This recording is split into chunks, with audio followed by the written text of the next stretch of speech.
Limiting work in progress is a commonly used activity practiced by countless teams, and it is the most effective tool you could possibly use to create a strong, clear focus for your team and dramatically improve your delivery speed. However, when you're just getting started, it can be challenging to determine how to set WIP limits on each column of your Kanban board. Unfortunately, there is no universal formula that will help you set the limit of the amount of work that is allowed to exist in each column at any one time.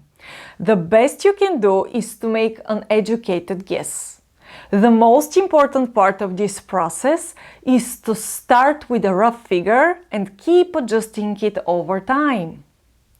Even though there isn't a precise equation you can use to calculate your WIP limits, today, I would like to give you some actionable advice that will help you head in the right direction. Let's start with the basics.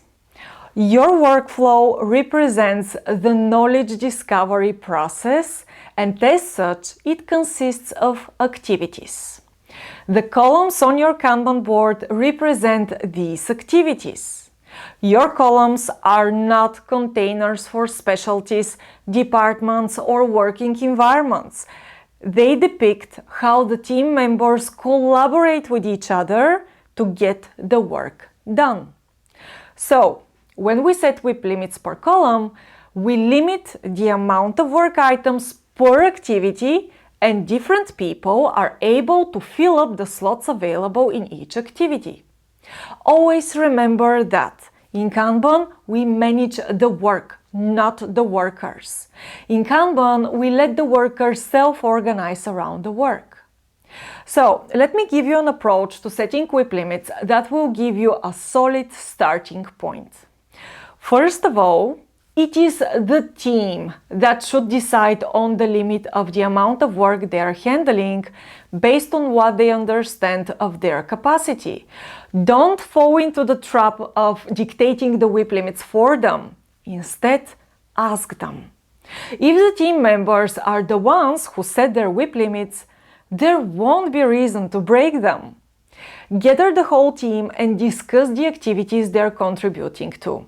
Go around and ask everybody, what's the number of things you could do at any one time and still stay at your happy place? For engineering personalities, that number will be much lower. It could be 1 or maybe 2. And for more creative people, that number can be higher.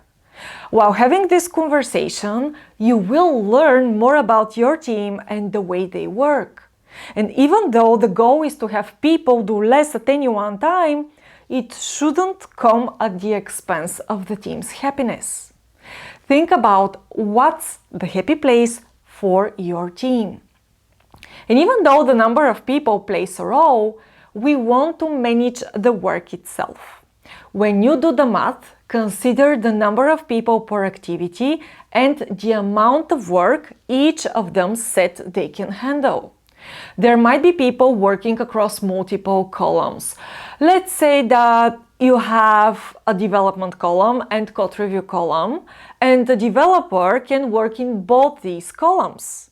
If that's the case, split the WIP limit of this engineer between the columns. So, if their sweet spot is to work on 2 items at a time, allocate a WIP limit of 1 to both the development and code review columns.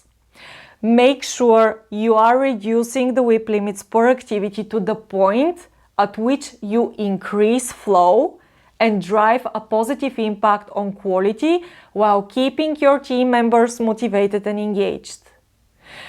I often get asked, once we set our initial WIP limits, can we change them afterward? Absolutely. You can change your WIP limits as often as you need.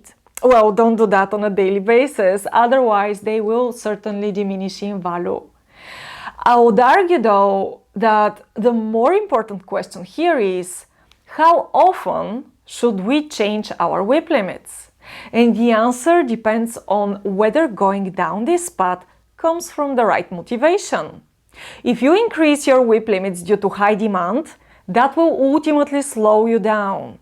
Based on Little's law, with an increase in WIP, your cycle time will also increase. So, when you consider changing your WIP limits, always make sure that the demand still aligns with your team's capability. It would probably make sense to change your WIP limits if your circumstances change. If you have a team member on a vacation for an extended period of time, say a few weeks, if you involve new members in your team or you lose a member, you should probably consider changing your WIP limits. And by all means, don't increase your WIP limits just because people in certain activities work faster than others. Regardless of how efficient some workers are, at the end of the day, they can still only process one thing at a time. Start from one place and keep your limits the same for a while. That way, you can understand whether the assumption you've made improved your performance. Observe how the trends of your flow metrics build over time and keep experimenting.